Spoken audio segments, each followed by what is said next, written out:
it is my pleasure at this time to invite to the podium Mr. David Broderick to introduce tonight's honoree.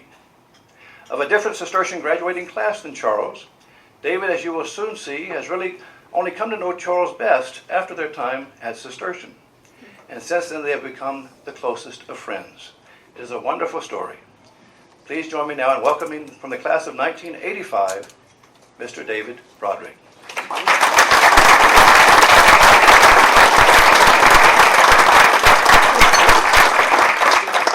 If we could just put ourselves in the presence of the Lord for a minute. Father, if you could stand here. Bless me, Father, because I'm about to sin.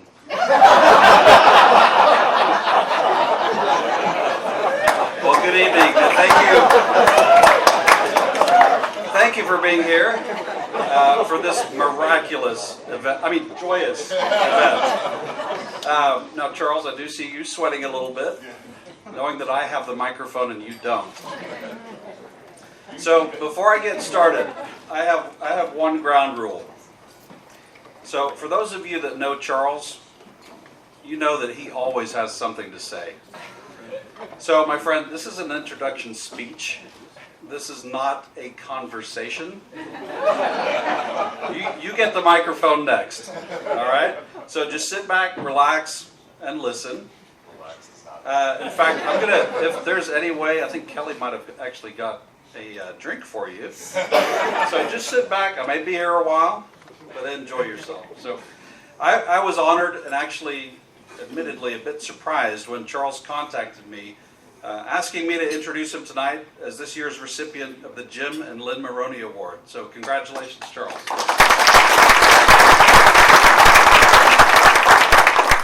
I know Father Bernard, do you ever think this day would happen? No. And Charles, I can guarantee you one thing. This is an honor here that I will never have you reciprocating for me.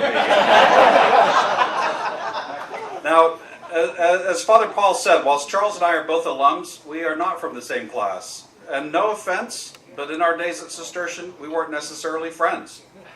It was the older Broderick who was in class of 84 with Charles, and I, on the other hand, was from the far cooler and more popular class of 85. Now, typically, a Moroney Award recipient asks one of his classmates or siblings or lifelong friends to introduce him. So the fact that I'm standing here, not the other Broderick, not Jay, come on, guys. It may have you thinking a little bit. When he called me, I kind of pictured him. They had that. Remember the little Cistercian phone book that we had? Has that in his hand. He's calling all of his classmates. He calls Carlos up. He's like, hey, it's this barrage of excuses about, I got a schedule conflict or other obligations. All the voicemails, emails, and texts that were not returned. Or the, hey, Charles. Listen, I'm on the other line. Can I call you right back? Or the best one, hey, honey, can you take this call? It's Lipscomb. Just tell him I'm rearranging my sock drawer. Some other equally lame excuse. Now, he knew deep down inside that the best option for him was to call the class of 85. I tell you what, R. Helger and Bach and Eddie, you guys dodged a bullet big time. I happened to be next on the call list. And I should have known better when that caller ID blocked number showed up. So here I am. What can I say? So Charles contacted me shortly before Christmas with an offer I couldn't refuse. He offered to fly my wife Jill and I back home here from Florida to be guests at this table and enjoy this beautiful meal, a beautiful evening with all of you tonight. And how about a round of applause for all the staff here at the Clark City.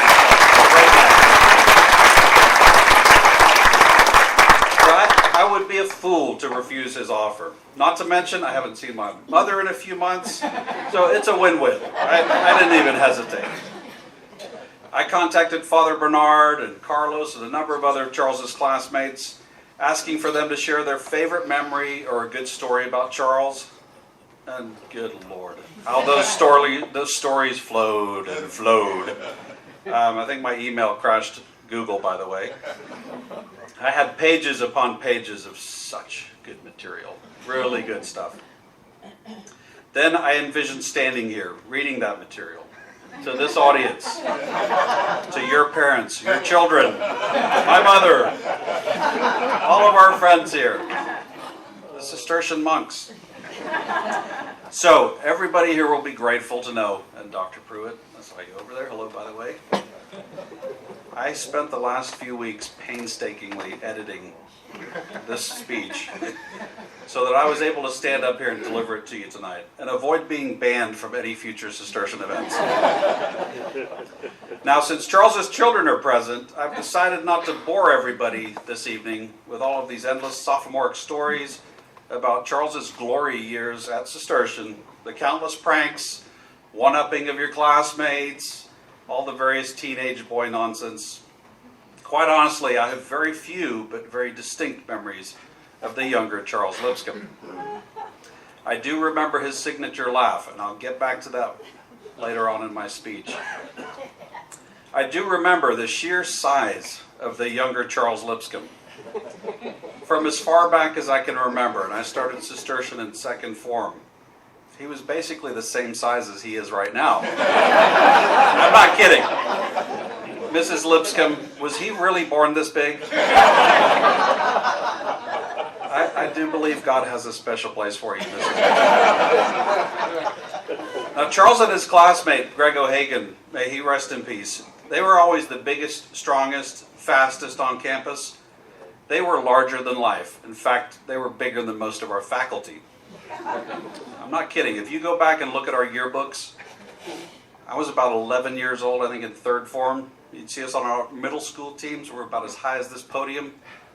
And then, bam, there was Lipscomb. He was this massive, bearded, hairy man. And he had...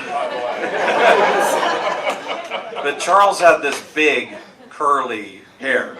I think it added about 3 or 4 inches to his height. Now, I'm happy to say he has tamed those locks in his adulthood. Well done, Charles. Yes. Found a barbershop. Now, one of his classmates, Paul Werman, contacted me, and he recalls the following from their first days at Cistercian. And I'm going to quote him. This is not what I'm saying. This is Paul. I have a memory of looking around at my new classmates on the first day, knowing Jay Lipscomb's younger brother was one of them, and thinking to myself, please don't let him be the one that looks like a clown. Not me. This is Paul. Well, that was Charles. And you can look at his first form picture to see what my 8-year-old brain was thinking. Now, in turn, Charles may very well have been hoping that the younger Werman was not the bespectacled, shy, fat kid that turned out to be he. Any mutual or unilateral distress over appearances quickly faded as we became best friends. Father Matthew, who at the time really only knew us through our older brothers, referred to us as the Smothers Brothers. So he says, Charles is a dear friend, and I would not have made it through Cistercian without him. So that's very nicely written from Paul Werman. And there were a few other anecdotes from Paul that I knew would not be appropriate to include tonight. For example, Charles's very own version of Ferris Bueller's Day Off. He wore shorts and t-shirts. This is not a conversation. I've got about maybe 10 more minutes and then you get the microphone. So he wore shorts and t-shirts under his school clothes. He took the responsibility to drop off his carpool at Cistercian. Then he left campus, removing his outer layer of clothing, meeting his girlfriend, spending the day together. But he returned back to campus on time in his school clothing to pick up carpool and take them home. Isn't that's that's very creative responsibility by Mr. Charles Lipscomb. So anyway, it's a good thing I didn't include Paul's stories about that. So Charlie, don't get any ideas. When Charles graduated in 1984, that was the last I thought I would see of him. But there's a lot more to our story. I call it Cistercian Prep School, the Parent Edition. So I graduated in 1985, and like the typical high schooler, I was out of there. Went to college, kept in touch with some of my classmates. On occasion, I would come back to Dallas, visit with Father Rock. So you fast forward a decade in a little bit. Charles married Kelly in 1996. I married Jill in 1998. One only has to look at our spouses to know what we have in common is we married way out of our leagues. So we've each been blessed with 2 sons and a daughter. They're generally the same ages, same order. We have a boy, a girl, and a boy. And in late 2009, our eldest son Matthew mentioned that one of his classmates at Prince of Peace in Plano was testing for Cistercian. Matthew's pretty persistent. So he proceeded to plead with us that he should test for Cistercian also. So that following January, we arrived for testing day, and lo and behold, in the cafeteria, I see Charles Lipscomb. I knew it was him. Like I said earlier, I mean, he's pretty much looked this way his entire life. So while our sons they were testing for Cistercian, so Jill and Charles and I, we were taken on a tour of campus by the seniors. These were examples of the caliber of men that, without a doubt, I think we all wanted our sons to be like. They were better versions of ourselves. So, fortunately for us, both of our sons, Charlie and Matthew, were accepted, and thus began our second journey through Cistercian. Talk about deja vu. So, I secretly think that my mother and Father Rock have reveled in some sort of humorous, ironic gratification of this whole journey. Hearing me tell them of our discussions that we have with Father Augustine about Matthew's forgotten homework assignments, last-minute projects, or a test the next day that nobody told him about, didn't know anything about it, or being the class clown. So I just keep hearing that little voice from long, long ago, my little Hungarian monk on my shoulder, whispering in my ear. So David, you could do so much better if you applied yourself.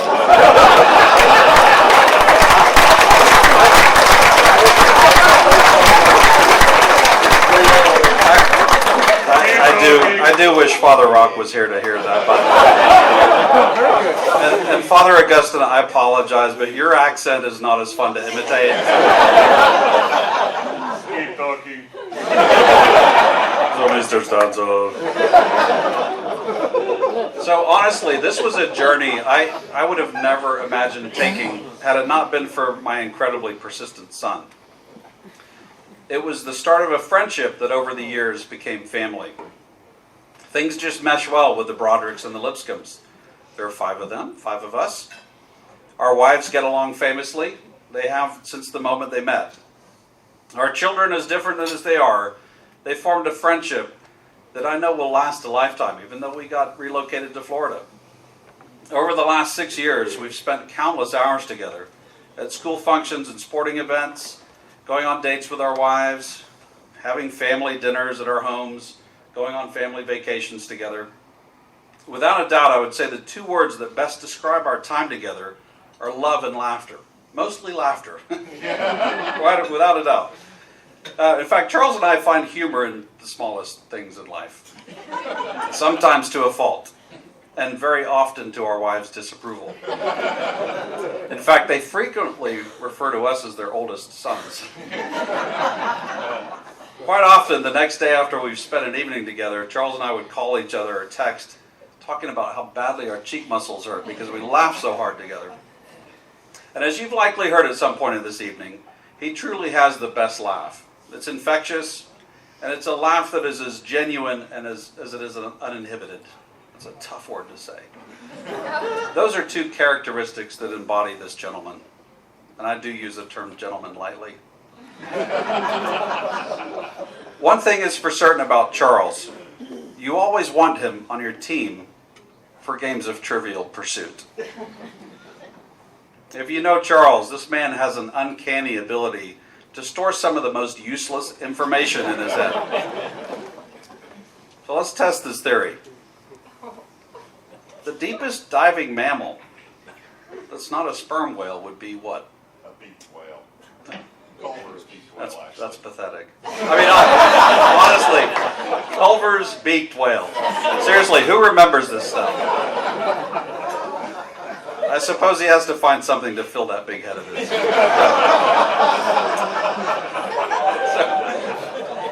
So now on to the purpose for being here this evening.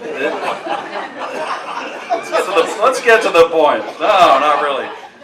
The Jim and Lynn Moroney Award. It's given to an alumnus whose spiritual commitment to Cistercian is very much aflame and whose dedicated work on behalf of the Cistercian family enkindles our hope for the future. I am honestly constantly amazed as to how Charles balances his time between this wonderful family of his business responsibilities, and to the many organizations and causes that mean so much to him. Charles's degree of commitment and dedication is fully aflame, and it goes far beyond his role on the Board of Trustees, co-chair of the Capital Campaign, and serving as class agent for Cistercian. Which, come to think of it, is probably why none of your classmates took your call. They thought you were hitting them up for money. Charles also serves on the board of directors for the Independent Insurance Agents of Dallas. He is president of the Board of Trustees for Preston Hollow Presbyterian School. He's also a member of the Board of Trustees for Fossil Rim Wildlife Center, which, might I add, was proud to announce the recent birth of a male rhinoceros. Yes, congratulations. Now, I understand. Yes, he's been passing out cigars at the bar at 11 o'clock. Don't miss it. So about this little rhino, I understand he's pretty good size. He has a great appetite, larger-than-life personality. Rumor has it they're considering naming him after one of their Board of Trustees members. I mean, I'm just saying. Now, initially out of college, Charles opted to pursue a calling as a youth minister. It wasn't until 2 years into this very rewarding career that he decided to join the family insurance business. Charles's clients know that they are protected with him, looking after them. They know they can trust him and that he really does care.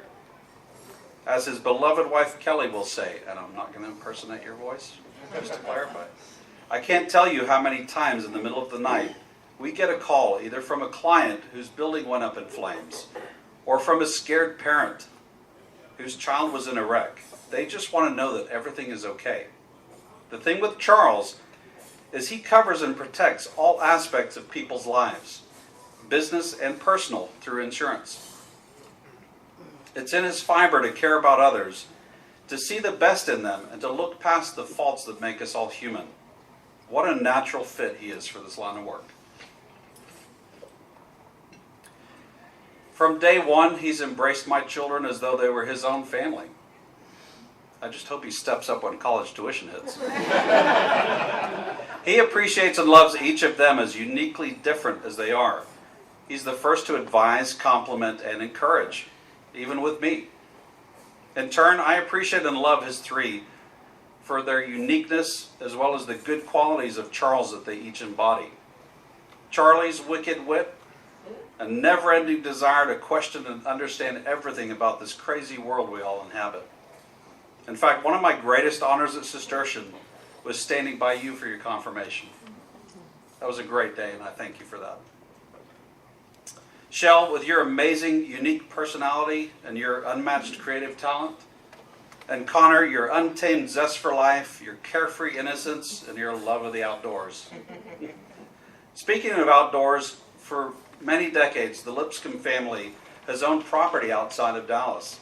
In fact, we've had the opportunity to spend time there together, which was really, really great. In recent years, Charles has joined up with a group called Heroes on Water.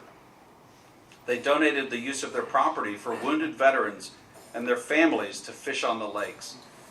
I can't think of a more amazingly generous and creative gift to give people that lasting memory to make with their loved ones.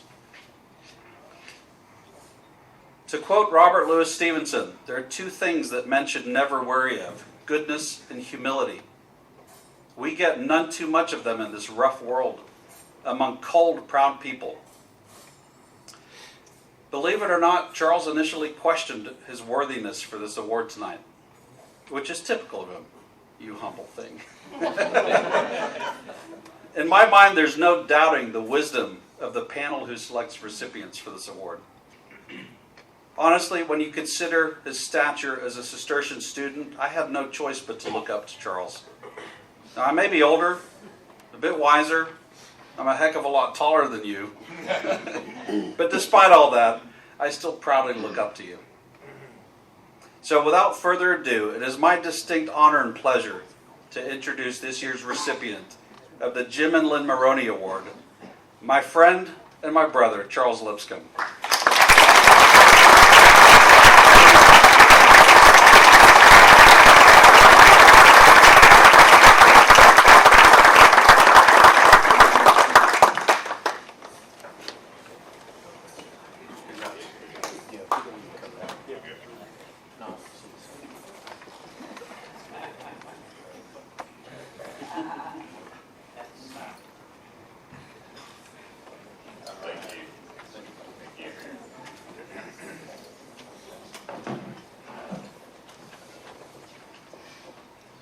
It's hard to follow that, I have to admit.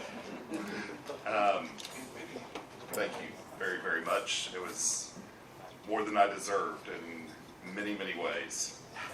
But I am going to endeavor to follow it, although not quite as eloquently. And I may actually steal a quote from Jim Moroney at Peter Rose's funeral when he said, "Bear with me, I've been known to cry at supermarket openings." If I tear up a few times, bear with me. Father Abbot Peter, Father Abbot Dennis, Father Paul, all the Cistercian fathers, faculty, fellow alumni, and friends, thank you very much for such an amazing evening and honor. I've always held the leadership at Cistercian in the highest regard as intelligent, discerning people. That begs the question, what in the world were you thinking? The Jim and Lynn Moroney Award recipients include such alumni as celebrated architects and artists, civic leaders and doctors, publishers and editors of major publications, general contractors whose names appear on every major construction site in Dallas, it seems, a naval aviator turned real estate tycoon, wherever he is, educators, and even an abbot. Now you're adding an insurance agent. Hardly displaying the discerning judgment you have been so known for. Granted, the increased seismic activity in and around Irving, and especially the flooding of biblical proportions in recent years, have perhaps made knowledge of an insurance contract a little more useful. After the initial shock from Father Paul's phone call wore off, I did what it seems every honoree has done. I watched YouTube videos of prior speeches. This was completely not helpful. See, public speaking is not one of my strengths. In fact, it terrifies me. Just know that now. In fact, my Fitbit may explode any minute.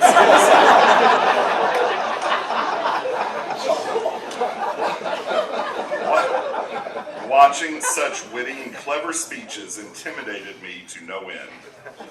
Frankly, I think Tom Lewis could guest host The Tonight Show based on his monologue.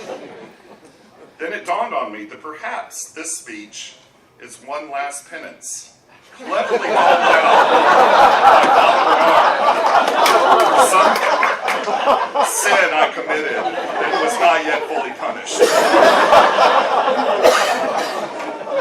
There would certainly be merit to this. You see, our class was not not exactly what could be deemed the most well-behaved. We hold the rather embarrassing distinction of convincing our first form master to focus his teaching efforts at the college level rather than dealing with a bunch of unruly kids. It seemed we needed a firmer hand. The man for the job was clearly Father Bernard. The subsequent 7 years saw equal shares of encouragement, frustration, compassion, discipline, and thankfully forgiveness. While I could list many events where Father Bernard went out of his way to try and strengthen our character and mold decent young men, there's one event that stands out in my mind that is most impressive. Between junior and senior years, Father Bernard led a small group of us on a tour of Europe. For that act of bravery alone, the man deserves a medal. More specifically, however, while at the third stop of our trip in Poblet, Spain, I somehow managed to lose my Euro pass. Now, I did not realize that fact until I was on the train and the conductor was quickly approaching us. It just so happened Father Bernard was actually videotaping us at the time and to memorialize the trip. Looking at the video afterwards, you can see me looking more frantically for everywhere I could find to no avail to find my Europass. Panicked, I finally told Father Bernard that I could not find my pass. Father Bernard interceded on my behalf and somehow convinced the conductor not to evict me from the train. Certainly this would have been a daunting thought in a country where I didn't even speak the language. Later that night, at the French border while we were all asleep, border guards armed with submachine guns boarded the train to check for passports. Now, if you've never been awakened in strange surroundings by men with machine guns, it's a life-changing event. Especially in my panic feeling that they were coming for me as a stowaway.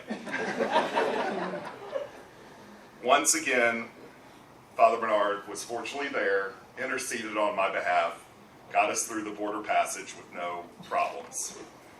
Father Bernard managed to negotiate my passage on 4 different rail journeys through 2 international borders until the new Europass caught up to us in Rome.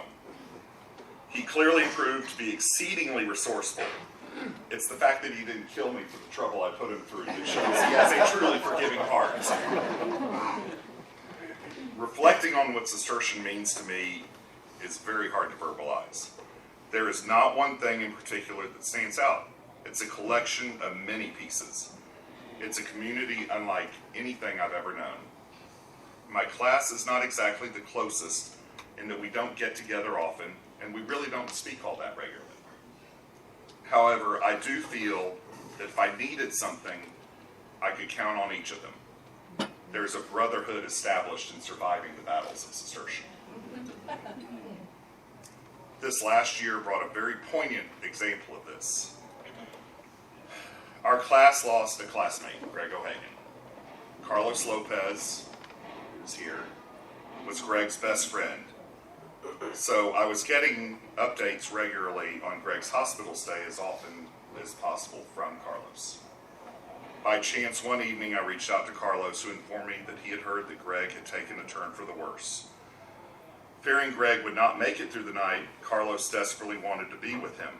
But Ruthie, his wife, wisely would not let him drive alone at night to Oklahoma City, where Greg was hospitalized.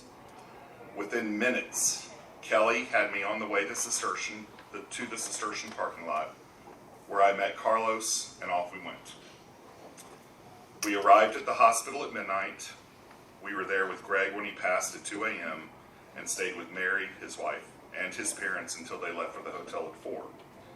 We slept in Carlos's car for a bit at a rest stop and then made it home. One last road trip to see our Cistercian brother.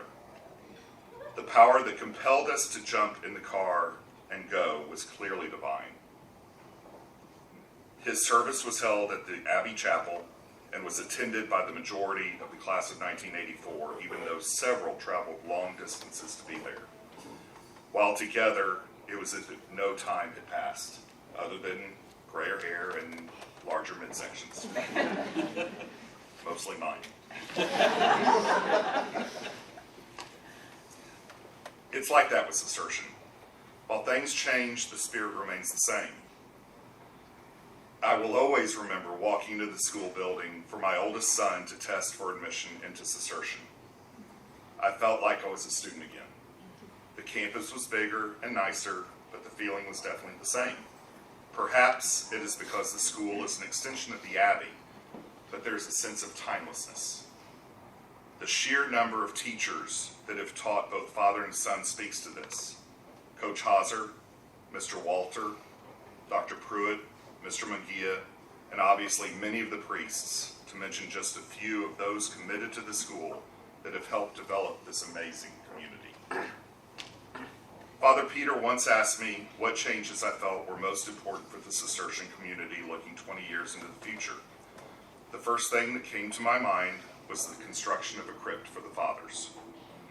Having taken that trip to Europe with Father Bernard all those years ago, I was struck by the feeling of permanence of the abbeys that house their own crypts. Therefore, when approached to co-chair the capital campaign that will in part allow the Cistercian fathers to be reunited, I felt a strong sense of duty to take on the challenge. Not only are we able to bring the monks home again, we are remodeling and expanding the abbey and retreat house and will improve the science building greatly. The work being done is beautiful, and I feel certain that Aaron and Father Paul will be delighted to show anyone around that would like to see it. Reflecting on my own personal experiences of Cistercian, I was trying to determine what I learned while there. Much to the chagrin of my two sons, one thing that I did not learn was Latin. I have been absolutely no help to them in their middle school years. I have been based on many of my report cards, my parents would probably claim I didn't learn a whole lot. As you may have guessed, I was not the best student. In fact, I may hold the dubious distinction of the laziest student that actually managed to graduate from Cistercian. Things came relatively easy for me, and I was far too content with getting B's and C's with minimal effort rather than striving for the A's. That type of maturity did not come to me until much later in life. At the time, I was too arrogant to listen to the wise priests and teachers who tried desperately to make me a better person, or more accurately, they tried making me a better man. The true irony, especially to me, is that I really was listening. I may not have seemed like it at the time, but your words and examples stayed with me. Father Bernard, Father Dennis, Father Rock, Coach Hauser, you were all right. It just took a while longer for your messages to filter through my thick head. Far more important than calculus, English, or soccer, you taught me the true pleasure of hard work, the joy of contributing to something greater than yourself, providing a sense of meaning in an otherwise confusing world, the power of prayer and faith, the comforting feelings of brotherhood, the importance of keeping your commitments, all of them, not just those when convenient. For years to come, in good times and especially in bad, I've heard your words, and I remembered your examples to help me do the right thing, not to give up, and to make integrity your most defining trait. All lessons learned at Cistercian. For those that knew me as a student, you may be surprised that one of my favorite quotes is from Calvin Coolidge, taught to me by one of my friends here. If I had permitted my failures, or what seemed to me at the time a lack of success, to discourage me, I cannot see any way in which I would have ever made progress. Another quote also attributed to Coolidge, but actually not written by him. Nothing in this world can take the place of persistence. Talent will not. Nothing is more common than unsuccessful men with talent. Genius will not. Unrewarded genius is almost a proverb. Education will not. The world is full of educated derelicts. Persistence and determination are omnipotent. While I may not shown it as a student, I strive to live the examples you set for me now as an alumnus. This leads me to my lovely wife and much better half, Kelly. She embodies persistence better than any human I know. While they say behind every successful man is a strong woman, in Kelly's case, she was often in front of me dragging me to better things. Being given the challenge of severe dyslexia that went undiagnosed until her junior year in college, Kelly still earned a degree and then her CPA. When our children were given the same challenge of dyslexia, and we saw firsthand the difference a good teacher made in our life, Kelly retired from an outstanding corporate position to earn her master's in education and began being that good teacher to other children. I feel I can comfortably say she deserves this award more than I do, with the notable problem that she is an alum of Cistercian.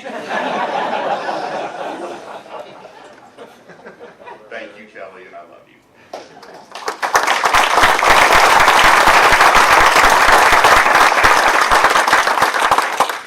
I also want to thank my parents who suffered through my youth. I feel God has blessed them with long, healthy lives purely for the enjoyment of their grandchildren, as in partial payment for dealing with me all those years. Jay, thank you for being an extremely supportive and overly kind brother. You have been, in turn, a guardian, a guide, and an excellent business partner. My only complaint is that I spent 8 years at Cistercian hearing repeatedly, "Why can't you be more like your brother?" Very true words. And if Father Rock was here, he would say it himself. Dottie, thank you for being a second mother to me through most of my childhood and a friend and confidant as an adult. This may get me. Charlie, Shell, and Connor, you are the finest children a father could have wished for. And as Grant and Papa will attest, far better than I deserved. We are all happy that you take after your mother. Thank you to my dear friends for coming to support me on this special night. Finally, thank you to the Cistercian community. You have truly lived the parable of the prodigal son by accepting my return with such joyous spirit.